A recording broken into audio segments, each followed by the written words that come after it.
विमल station पर खड़ा अपनी ट्रेन का इंतजार कर रहा था।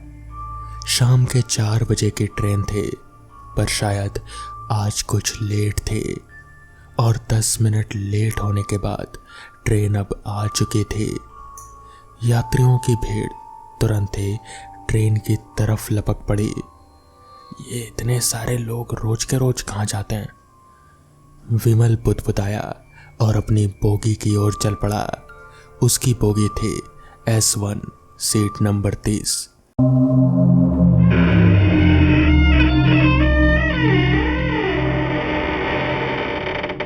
विमल ने अपनी सीट खोजी और उस पर अपना सामान रख दिया। ऊपर वाली, वो हमेशा से ही ऊपर वाली सीट ही खोजता था। बोगी में उस टाइम की भीड़ थी। लोग अपने सीट खोजने के लिए इधर उधर भाग रहे थे। काफी शोरगुल था, पर धीरे धीरे ये शोरगुल शांत हो गया। ट्रेन भी अब चल दी थी। विमल ने अपने सहयात्रियों पर नजर डाली। यात्रियों में 2 खूबसूरत लड़कियां थी और एक अधेड़ उम्र के अंकल थे। उनके साथ उनकी वाइफ भी थी और एक जवान जोड़ा भी था, जिनके साथ उनका 4 साल का बच्चा था। बगल वाली सीट पर एक और अंकल भी थे। ट्रेन अपनी पूरी गति में थी। अचानक ही कोने वाले उन अंकल की नज़र बोगी में चिपके एक इश्तिहार पर गई, जिस पर भूत प्रेत, तंत्र मंत्र आदि के छुटकारे की बात कही गई थी। कोने वाले अंकल, जिनका नाम वीरेंद्र सिंह था, उन्होंने बात करने की गरज से दूसरे अंकल, जिनका नाम रोशन था, उनसे कहा, ये बाबाओं लोगों ने तो देश का सर्वनाश कर दिया है। भोली भाली जनता का हमेशा शोषण करती रहती है। आपका क्या मानना है? बिल्कुल ठीक कहा आपने। इन बाबाओं ने तो पूरी जनता को बेवकूफ़ बना दिया है। झाड़ फूक के नाम पर, टोना टोटका के नाम पर इन्होंने भोले भाले लोगों को पैसा लूटना शुरू कर दिया है। सिर्फ अनपढ़ और गवार नहीं, बल्कि पढ़े लिखे लोग भी इनके चक्कर में पड़ जाते हैं। अभी पिछले दिनों की खबर आई थी कि कैसे एक सरकारी अधिकारी ने गड़े धन के लालच में एक तांत्रिक के कहने पर किसी मासूम बच्ची का कत्ल करवा दिया। ऐसी और भी खबरें आती रहती हैं। रोशन जी ने तहश में आकर कहा, जी आपने बिल्कुल सही कहा अंकल। एक लड़की ने उनका समर्थन किया। आजकल ऐसे बाबाओं की भरमार हो गई है। सरकार को ऐसे लोगों पर कार्रवाई करनी चाहिए। बिल्कुल ठीक कहा आपने। एक लड़का जो दूसरी बोगी में था, बातचीत में शामिल होने के लिए इस बोगी में आ गया था। आजकल तो ऐसी बाबाओं का चलन सा हो गया है और मुझे समझ नहीं आता कि आखिर ये लोग किस भूत प्रेत या चुड़ैल की बात करते हैं, जबकि भूत प्रेत ऐसा कुछ तो होता ही नहीं है। माफ़ कीजिएगा भाई साहब, मैं आपकी इस बात से बिल्कुल असहमत हूँ कि भूत प्रेत और चुड़ैल ये सब बिल्कुल झूठ है। बाबा या तांत्रिक गलत हो सकते हैं, पर भूत प्रेत ये सच में होते हैं। आप इनसे इनकार नहीं कर सकते। विमल ने उस लड़के को टोका, बेटा तुम तो पढ़े लिखे मालूम पड़ते हो, फिर भी भूत प्रेत की बातों पर विश्वास करते हो, ऐसा क्यों? सामने बैठे अंकल ने विमल से आश्चर्य भरे शब्दों में पूछा, अंकल मैं भी पहले आप लोगों की तरह ही भूत प्रेत पर विश्वास नहीं करता था। बाबाओं और तांत्रिकों का विरोध किया करता था। भूत प्रेतों, ऊपरी साया, जिन, ये सबको बकवास माना करता था। पर कहते हैं ना कि जिसके साथ होती है वही समझ पाता है। जब मुझ खुद पर एक प्रेत का साया पड़ा, तब मुझे उन सब बातों पर विश्वास हो गया। और जिन तांत्रिकों की आप बुराई कर रहे हैं ना, उन्हीं तांत्रिकों में से एक की वजह से मैं जिंदा हूँ। अगर आप मेरी कहानी सुनेंगे तो आपको भी भूत प्रेत, जिन, ये सब पर विश्वास होने लग जाएगा। ऐसा क्या हुआ था तुम्हारे साथ? सामने बैठे लड़के ने कहा, जिसके बाद विमल ने बताना शुरू किया। बात उन दिनों की है जब मैं इंटर के बाद इंजीनियरिंग करने का फैसला किया था। इसके लिए मैंने एक नामी गिरामी कॉलेज में एंट्री का फैसला लिया। मुझे कॉलेज जाने की जितनी खुशी थी उतना ही दुख घर से दूर होने का भी था। एडमिशन के बाद मैंने कॉलेज के हॉस्टल में ही रहने का फैसला किया। मुझे रूम अलॉट हुआ, रूम नंबर 102। मुझे 2 रूम पार्टनर भी मिले, सोमेश और ब्रिजेश। दोनों ही मेरे ही ब्रांच से थे। इस बात की मुझे ज़्यादा खुशी हुई। मेरी पढ़ाई अब शुरू हो चुकी थी। कॉलेज और हॉस्टल में मेरे कई दोस्त बन चुके थे। उन्हीं में से मेरा एक दोस्त था दीपक। दीपक कुछ ज़्यादा बोलता नहीं था, ना ही ज़्यादा मजाक करता था, और लोग यहाँ मजाक मस्ती के मूड में रहा करते थे। वो पता नहीं कहाँ किन ख्यालों में खोया रहता था। पता नहीं मेरे से ज़्यादा नहीं बोलने वाले लड़के से दोस्ती कैसे हो गई। वो पढ़ने में काफ़ी अच्छा था, इस वजह से मैं उसके टच में ही रहा करता था। धीरे धीरे मुझे उसके बारे में एक बात पता चली। दीपक की रुचि भूत प्रेत, तंत्र मंत्र, भूतिया जगहों, इन सब में ज़्यादा थी, और वो मुझे हमेशा किसी न किसी भूतिया जगह के बारे में बताता रहता था, और हमेशा ही भूत प्रेत जिन्न के बारे में जानकारी इकट्ठा करता रहता था। एक दिन मैं और कुछ लड़के हॉस्टल की छत पर बैठे हुए थे। हमारे साथ दीपक भी था। हमारे बीच ऐसे ही बातचीत हो रही थी। अचानक ही हमें छत पर किसी और के चलने की आहट सुनाई दी। कौन है? मैं चिल्लाया। उधर से किसी की कोई आवाज़ नहीं आई। हमने सोचा हमारे बैच का ही कोई लड़का सीढ़ियों पर छुपा हुआ है और हमें परेशान कर रहा है। लगता है कि सोमेश होगा, मेरे एक दोस्त ने कहा। मैं देख कर आता हूँ, मैंने कहा। तभी मेरे दोस्त ने कहा, रुक मैं भी साथ चलता हूँ। हम दोनों सीढ़ियों पर जाकर देखें, मगर वहाँ पर कोई नहीं था। लेकिन अभी तो किसी के सीढ़ियों पर चलने की आवाज़ आ रहे थे। हम सब ने सोचा कि शायद ये हमारे मन का वहम होगा या कोई लड़का आकर चला गया होगा। उसके कुछ देर बाद हमें एक साया छत पर टहलता हुआ दिखाई दिया। हम सभी लोग चौंक गए, क्योंकि अभी तक तो वहाँ कोई नहीं था। फिर यह कौन आ गया? वो साया टहलते टहलते छत के किनारे चला गया। अरे कौन है भाई? छत से कूदने का इरादा है क्या? धीरज चिल्लाया। धीरज की बात पर हम सभी हंसने लगे। अचानक ही वो साया सच में छत से कूद गया। हम सभी लोग किनारे की ओर दौड़े और नीचे झांक कर देखा। अंधेरे में कुछ भी नहीं दिख रहा था। मैंने अपनी मोबाइल की टॉर्च चलाकर देखी, नीचे कुछ भी दिखाई नहीं दे रहा था। हम सभी लोग दौड़कर नीचे गए और पूरे हॉस्टल में हल्ला कर दिया कि कोई नीचे कूद गया है। सभी लोग हमारे साथ हो लिए और जिस जगह पर वो साया गिरा था वहाँ पर पहुँचते ही हमें गहरा सदमा लगा। उस जगह पर कोई नहीं था। हम सभी लोग एक दूसरे का चेहरा देखने लगे। कहाँ कोई गिरा है? क्यों झूठी अफवाह फैला रहे हो? वार्डन ने हम चारों को डांटा, पर हम चारों हैरान थे। एक लोग को गलतफहमी हो सकती है, पर चारों को एक ही गलतफहमी कैसे हो सकती है? हम चारों ने वार्डन से माफ़ी मांग ली और फिर हम चारों अपने रूम में आ गए।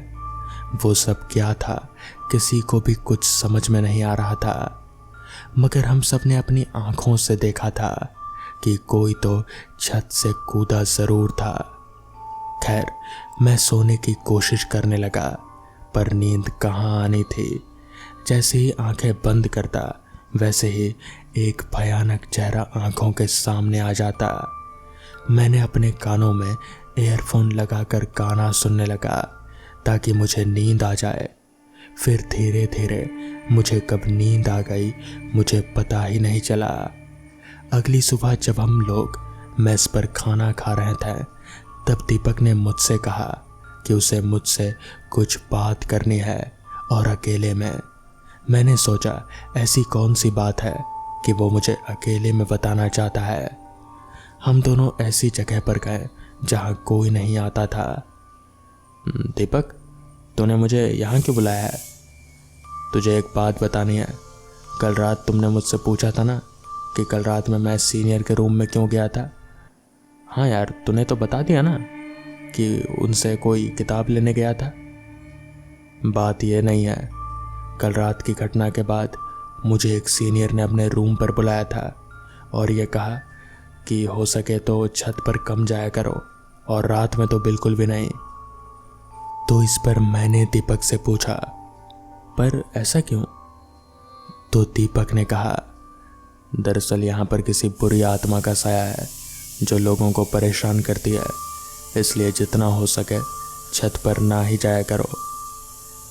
उन्होंने ये भी बताया कि इस हॉस्टल के साथ कई घटनाएं घट चुकी है, पर इस हॉस्टल का नाम बदनाम ना हो इसलिए इस बात को छिपाया जाता है। जो घटना कल रात में घटी थी वैसी ही घटनाएं कई बार घट चुकी है और इसके पीछे भी एक कारण होगा। ये सारी बातें दीपक ने मुझसे कही। ये सब सुनकर मैं बहुत ज़्यादा डर गया और उस दिन के बाद से मैं कभी भी हॉस्टल की छत पर नहीं गया। मगर फिर मुझे नींद आने में बहुत परेशानी होने लगी। अजीब अजीब सपने आते थे। मैंने ये बात दीपक से कही तो फिर उसने मुझे एक तांत्रिक के पास से एक ताबीज ला कर दी और उसे पहने रहने को कहा। मैंने जैसे ही वो ताबीज पहनी तो फिर उस दिन के बाद से मुझे कोई भी बुरे सपने नहीं आए। तो दोस्तों, ये थी आज की पहली कहानी। तो चलिए बढ़ते हैं आज की दूसरी कहानी की ओर। लोकल ट्रेन के डेली पैसेंजर है कमल। रात को 8 बजे की ट्रेन पकड़कर 9 बजे उतरकर गैरेज से अपना साइकिल लेकर 45 मिनट के बाद अपने घर पहुंचता है। तूफान हो या आंधी, जो भी हो, यही कमल का डेली रूटीन है। अगर किसी दिन ट्रेन का टाइम टेबल थोड़ा इधर उधर हुआ तो उस दिन रात को उसे स्टेशन पर ही रहना पड़ता है, क्योंकि देर रात को अकेले घर लौटना बहुत ही मुश्किल होता है उसके लिए। ऐसे ही एक दिन ट्रेन हड़ताल के कारण रेलवे टाइम टेबल में कुछ बदलाव हुआ। ढेर सारे ट्रेन इधर उधर फंसे हुए थे। अपना घर लौटने के लिए कमल ट्रेन पर बैठा हुआ था। उसकी तरह ही ढेर सारे पैसेंजर फंसे हुए थे। जब स्टेशन पर ट्रेन पहुंची तब रात बहुत हो चुकी थी। सारे पैसेंजर ट्रेन से उतरकर अपने अपनी मंजिल को रवाना हो गए। फंसे हुए ट्रेन पर बैठते वक्त कमल अपने एंड्रॉयड फ़ोन में गेम खेलकर चार्ज ख़त्म कर दिया था। गेम का नशा उसे इतना था कि उसे पता ही नहीं चला कि कब उसके फ़ोन का चार्ज ख़त्म हो गया। फ़ोन बंद है। ठंड की रात को वो अपने गांव जाने के लिए कोई साथी भी उसे नहीं दिख रहा है। कमल इस सोच में पड़ गया कि घर लौटूं या स्टेशन पर ही रात गुजार दूं। फिलहाल कमल दुविधा में है। कुछ देर सोचने के बाद कमल ने फैसला लिया कि वो घर नहीं लौटेगा, रात को स्टेशन पर ही सो जाएगा। लेकिन घर पर फ़ोन करके बताना पड़ेगा कि आज वो घर नहीं लौटेगा। रेल रोको हड़ताल के कारण स्टेशन में फंसा हुआ है। कल सुबह घर लौटेगा, लेकिन ये इन्फॉर्मेशन घर तक पहुंचाने का कोई रास्ता नहीं है, क्योंकि कमल का तो फ़ोन ही बंद है। अचानक उसे नज़र आया स्टेशन के दूसरी तरफ पर एक आदमी शायद ट्रेन का इंतज़ार कर रहे हैं। कमल तुरंत पटरी पर उतरकर सीधा उनके पास गया और बोला, सर, क्या मैं आपके फ़ोन से कॉल कर सकता हूँ? दरअसल मेरा फ़ोन का चार्ज ख़त्म हो गया है, अगर आपको कोई दिक्कत ना हो तो। जब कोई मुसीबत में पड़ता है तो हम उनको सहारा देने के लिए खड़े होते हैं। उस पैसेंजर ने कहा, ठीक है, आप मेरे फ़ोन से बात कीजिए, कोई दिक्कत नहीं है।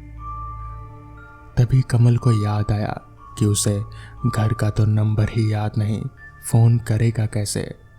वापस फ़ोन उनको देते हुए कमल ने कहा, आपका शुक्रिया। वो क्या है कि मुझे नंबर याद नहीं है घर का, इसलिए इस फ़ोन से तो बात नहीं हो पाएगी। स्टेशन पर खड़े होकर कमल इधर उधर देखने लगा। अगर कोई दुकान खुली हो तो वो अपने फ़ोन को थोड़ा चार्ज कर लेगा, कम से कम थोड़ा ही चार्ज से तो काम चल ही जाएगा। लेकिन इतनी रात को उस छोटे से स्टेशन पर कोई भी चाय की स्टॉल तक भी खुली हुई नहीं थी। जब हम मुसीबत में पड़ते हैं तब सारे के सारे मुसीबत एक साथ ही आ जाते हैं। ठंड की रात, चारों ओर सन्नाटा छाया हुआ। लास्ट ट्रेन जोर जोर से हॉर्न बजाते हुए आगे निकल गई। अचानक से तेजी से हवा बहने लगी और वो हवा कमल के सर के ऊपर से निकल गई। कमल अपना मुंह रुमाल से पोंछते हुए इधर उधर देखने लगा। उतने में ही दूर से कमल को किसी ने नाम लेकर बुलाया। कमल, कमल, आ जाओ मेरे साथ, हम घर लौट रहे हैं। तुम्हें जाना है ना, तो जल्दी आओ, हम लोग इधर ही वेट कर रहे हैं, बहुत रात हो गई, जल्दी आओ। कमल ने तुरंत ही जवाब दिया, तुम वहीं रुको, मैं गैरेज से अपना साइकिल लेकर आता हूँ। तुरंत साइकिल लेने चला गया कमल। जो अजनबी कमल को बुला रहा था, उस अजनबी की आवाज़ कमल को थोड़ी जानी पहचानी लग रही थी। शायद कोई दोस्त ही होगा या कोई उसके जैसा ही डेली पैसेंजर। ज़्यादा कोहरा होने की वजह से उस अजनबी का चेहरा नहीं देख पा रहा था कमल। तुरंत कमल अपना साइकिल गैरेज से लेकर उस अजनबी के साथ निकल पड़ा। कमल अपने बैग में हरदम एक टॉर्च लाइट रखता था। इस तरह से ज़रूरत के कारण टॉर्च लाइट हमेशा साथ रखने पर उसे काफ़ी ही सुविधा होती थी। तुरंत अपने बैग से टॉर्च लाइट निकाला और चलाते हुए उस अजनबी के पीछे पीछे साइकिल चलाकर अपने घर की ओर बढ़ने लगा। दोनों आगे बढ़ रहे थे। सामने जो अजनबी साइकिल चला रहा था वो बहुत ही तेज़ी से साइकिल चला रहा था। उस अजनबी को कमल ने बोला, अरे भाई ज़रा धीरे चलाओ यार, मैं तुम्हारे जैसे नहीं चला पा रहा हूँ। अगर तुम ऐसे ही चलाते रहोगे तो मैं पीछे रह जाऊँगा। अच्छा एक बात बताओ, तुम्हारा नाम क्या है? तुम्हारी आवाज़ कहीं सुनी सुनी लग रही है, बस नाम याद नहीं आ रहा। कुछ अजीब सी आवाज़ निकालते हुए उस अजनबी ने कहा, भाई मेरा नाम बाद में सुन लेना, अभी जल्दी अपने घर जाने के लिए सोचो और साइकिल चलाओ, हमें जल्द से जल्द घर पहुंचना है। इतना ही कहकर अजनबी फिर से तेजी से साइकिल चलाने लगा। उसकी साइकिल की स्पीड कम नहीं हो रही थी और कमल इतना दम नहीं ला पा रहा था कि वो उसके बराबर में जा सके। कमल भी उसकी तरह साइकिल चलाने की कोशिश कर रहा था। उन दिनों इस तरह से साइकिल चलाते हुए देखकर रास्ते में कुत्ते बिल्ली काफ़ी भौंका करते थे और इन सबको भौंकते हुए सुनकर कमल डरने लगा। अजनबी की अजीब सी आवाज़ सुनकर कमल सोचने लगा कि शायद ठंड की वजह से इसका गला खराब होगा, इसलिए इस तरह की आवाज़ है। अचानक कमल के हाथ से टॉर्च लाइट नीचे गिर गई और लाइट बंद हो गई। कमल उस अजनबी को बोला, अरे भाई ज़रा रुको, मेरा लाइट नीचे गिर गया यार, मैं उसे उठाकर जलाता हूँ, रुको फिर चलेंगे। अजनबी ने उसकी बात तो सुनी। थोड़ी देर पर वो साइकिल को रोका। कमल टॉर्च लाइट उठाकर जलाने की कोशिश कर रहा था, लेकिन वो जली ही नहीं, शायद उसका बल्ब कट गया था। तभी कमल ने कहा, भाई मेरा तो टॉर्च ही बंद हो गया यार, अब इस अंधेरे में घर कैसे जाएंगे। तभी वो अजनबी ने दूर से ही धीमी सी लाइट चालू की। इस पर कमल ने कहा, अरे वाह तुम्हारे पास तो लाइट है यार, अब कोई परेशानी नहीं होगी, चलो चलो अब घर लौटते हैं। फिर उन दोनों ने अपने घर के लिए रवाना होना ही सही समझा। उस अजनबी ने वैसे ही तेजी से साइकिल चलाना जारी रखा। इस बार उसे कुछ नहीं कहा। कमल ने जो होगा देखा जाएगा। अचानक कमल के नाक में एक अजीब सी बदबू आने लगी। कमल ने सोचा शायद इस अजनबी ने मछली खरीदा है, वही मछली सड़ गई है, क्योंकि वो उसी की बदबू थी। साइकिल चलाकर थका हुआ कमल उस अजनबी को बोला, अरे भाई अब जरा धीरे चलाओ यार, तुम में इतनी ताकत है लेकिन मेरे में नहीं है यार, मेरा दम घुट रहा है। उतने में ही कुछ देर बाद कमल और थोड़ी सी तेज साइकिल चलाकर उस अजनबी के बराबर में पहुंच गया। रात के अंधेरे में उस अजनबी की ओर देखा तो कमल भौचक्का रह गया, क्योंकि उस अजनबी के चेहरे से जैसे एक अजीब सी आग सी निकल रहे थे। कमल को कुछ समझ नहीं आ रहा था कि आखिर ऐसा कैसे हो सकता है, किसी इंसान के चेहरे से आग कैसे निकल सकती है। तभी उस अजनबी ने कमल की ओर देखा और एकदम से अपना बड़ा सा मुंह खोल दिया। उसके मुंह के अंदर से आग की एक ज्वाला सी निकली। कमल डर के मारे साइकिल पर से वहीं नीचे जमीन पर गिर गया और गिरते ही उसने जैसे अपना होश ही खो दिया। फिर जब उसे होश आया तो सुबह हो चुकी थी।